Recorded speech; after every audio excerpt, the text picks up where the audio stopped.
الله الرحمن الرحيم.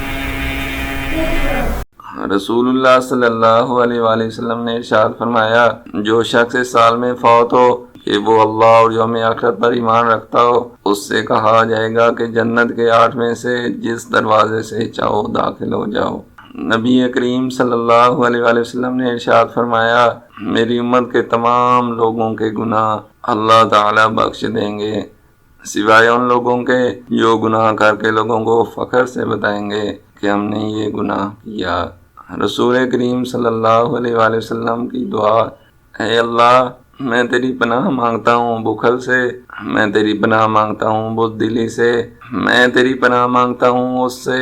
کہ میں نکارہ عمر میں پہنچا دیا جاؤں، میں تیری پناہ مانگتا ہوں دنیا کی آزمائش سے، اور میں تیری پناہ مانگتا ہوں قبر کے عذاب سے۔ رسول اللہ صلی اللہ علیہ وآلہ وسلم نے ارشاد فرمایا، وہ کامل مومن نہیں ہو سکتا جو پیٹ بھر کر کھا لے اور اس کا ہمسایہ اس کے پہلو میں بھوکا ہو۔